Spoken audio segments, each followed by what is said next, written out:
Hey guys, welcome back. Thanks for clicking on this video. Got another reaction for you. I was planning on going out and shooting some video today for another video, but it was raining and I melt, so we're not doing that. But today I am going to react to a video by Hello Erica, which I don't think I've ever seen anything by her. And this is called 9 Things I Wish I Knew Before Moving to Germany. These are always fun to watch. I always liked watching these types of videos when I was thinking about moving to Germany. And so let's just jump in and see what Erica wishes she knew before she moved to Germany. Thinking of moving to Germany either to have a better quality of life or unlimited access to pretzels and beer? Then here I present to you things I wish I knew before.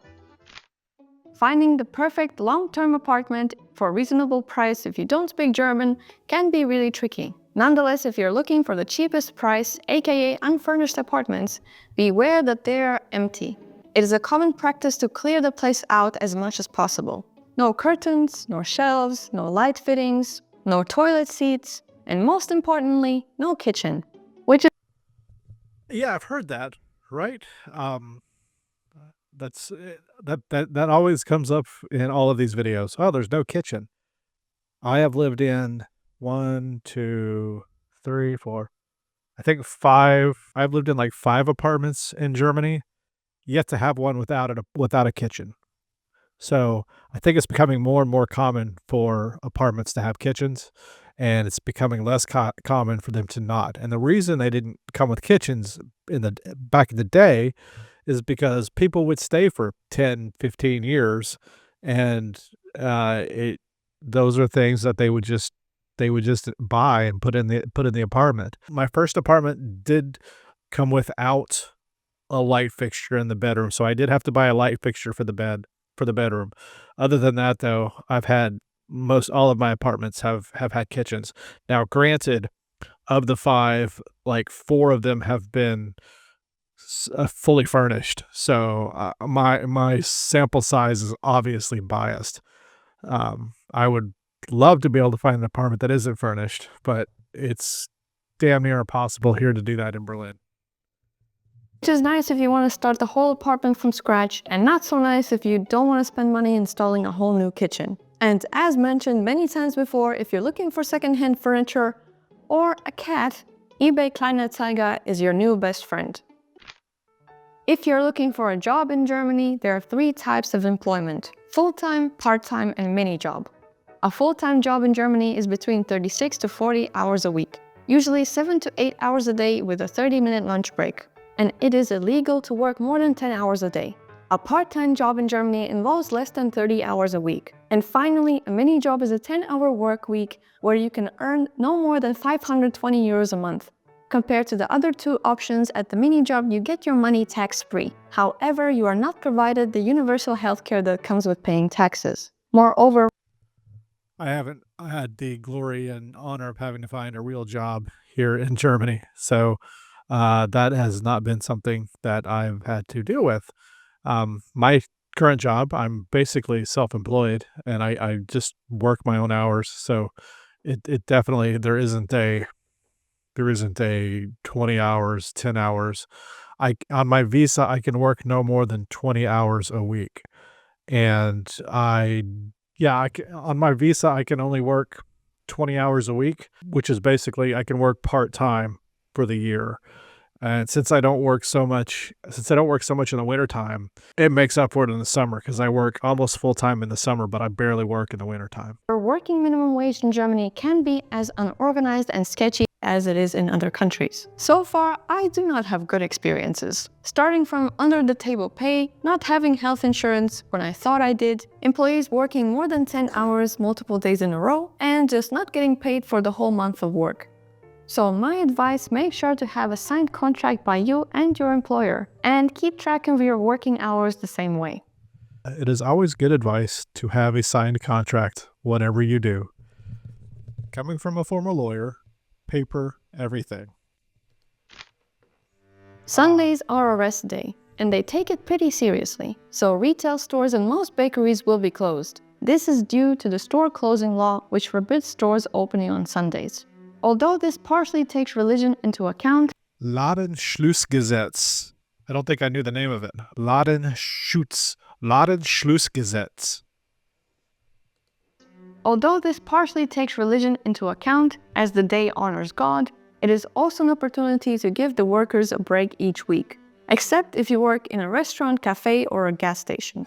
Moreover, it is generally frowned upon to do any noisy housework on Sunday. This includes mowing your lawn or otherwise you'll get a loud angry knock at the door or a quiet little fine in the mail. So therefore, Saturdays are full of people doing their weekly shopping.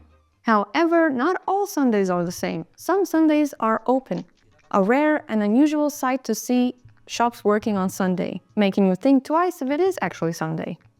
And finally, quiet hours are also important to respect. Those are somewhere between 8 p.m. Yeah, the Sunday thing, it took me a minute to get used to, and I still don't love it. And let me tell you why. If you're working Monday through Friday, that means you have one day off on the weekend to do everything that you need to do, from shopping to cleaning to everything. And that's annoying. I mean, maybe that's just the American in me coming out.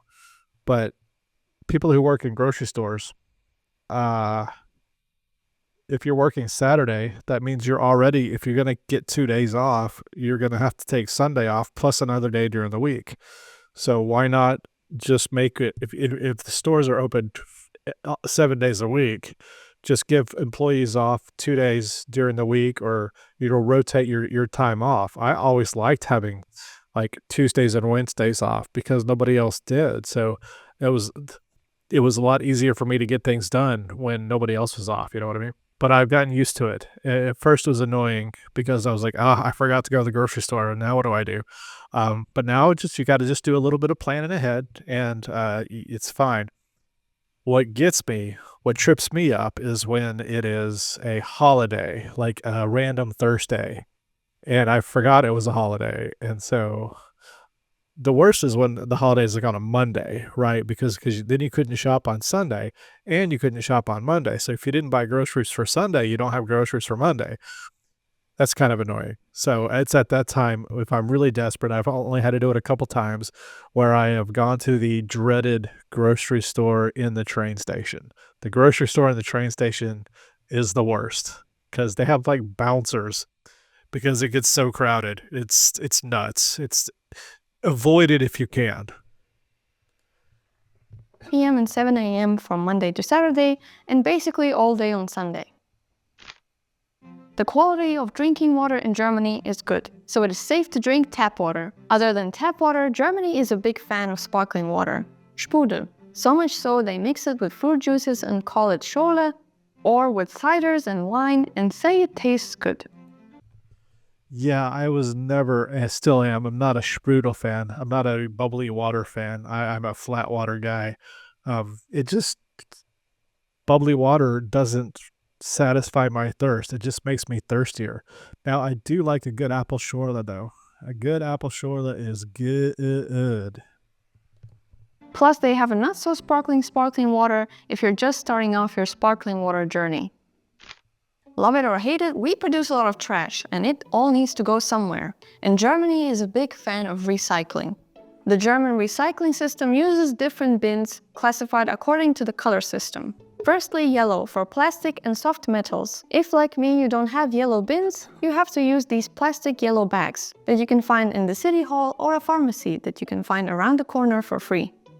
Then the blue stands for paper. You can't just leave your cardboard boxes laying around. They need to be either ripped to shreds or folded and stuffed into the bin. Green and brown bins that not all houses have are used for organic and bio waste. Basically the leftovers you convince yourself you're still gonna eat even though it's been a week, so they go in that bin. Black or gray bins are used for everything else, except for batteries, light bulbs, and electronics. Those can be disposed in some drugstores and grocery stores. When it comes to glass, like wine bottles, oil bottles, and small jars, those are thrown away in these bigger containers found somewhere around your neighborhood. And they are also separated by color: brown, white, and green glass. Moreover, when you buy a drink in a glass, plastic bottle, or a can, be aware of the Pfand. Deposit you pay extra for the drink. And to confirm it, you can find a little emblem on the back. This deposit can be reclaimed in most grocery stores and used at the cash register. So before I stopped drinking soda, I would get a quite a collection of bottles of plastic bottles. I just yesterday took plastic bottles back, my final load since I stopped drinking sodas. I haven't drinking a soda in like a month. I got 15 euros back. That's pretty nice. That's a lot of bottles, right? 15 euros. Yeah, I mean, whenever you see these videos, they always talk about recycling, and it's for sure. It takes a bit of getting used to. My question is, this video is titled 9 Things I Wish I Knew Before Moving to Germany. If she had known these things, if you had known these things, would you have not come to Germany? So does it really matter whether you knew these things or not? That's the question.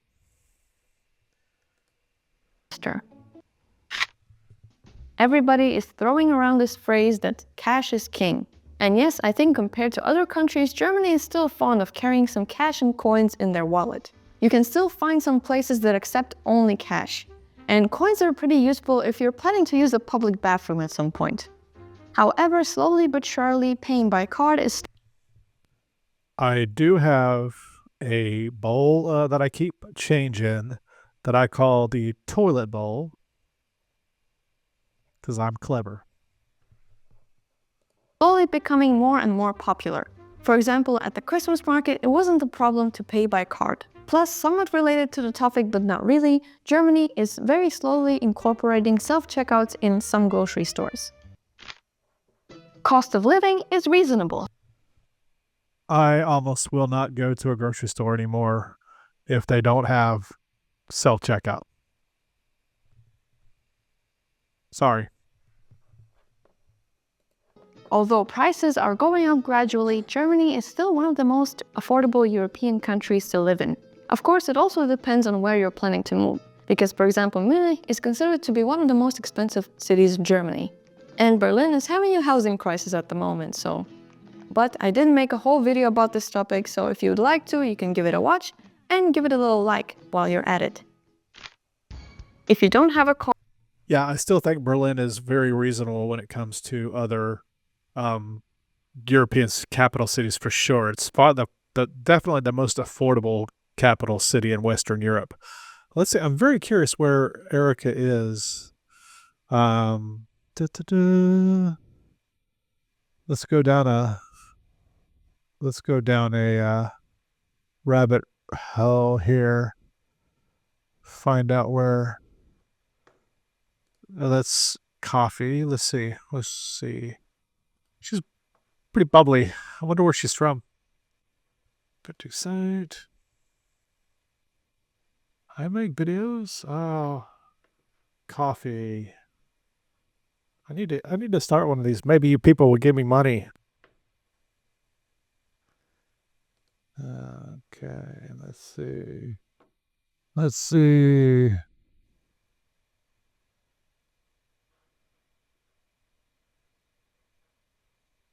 TikTok. She's got a TikTok. Okay. Instagram. Okay, it doesn't say where she is. Well, if y'all know Erica, say hi to Erica for me. Tell her we should collab because I like her aesthetics. I like her videos. So I don't watch a lot of these kinds of videos because, I live here. But it's very interesting to see how other people make these videos because obviously I need to start making these videos because they get a lot more traction.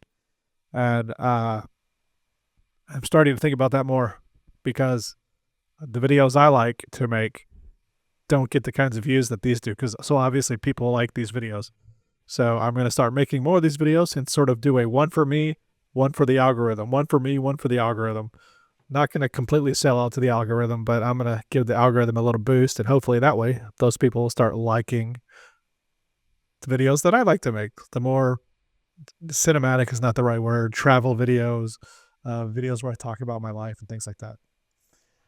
Car or a driver's license, Germany has plenty of public transportation to choose from. S-Bahn, the fastest form of public transportation. U-Bahn, Germany's version of metro.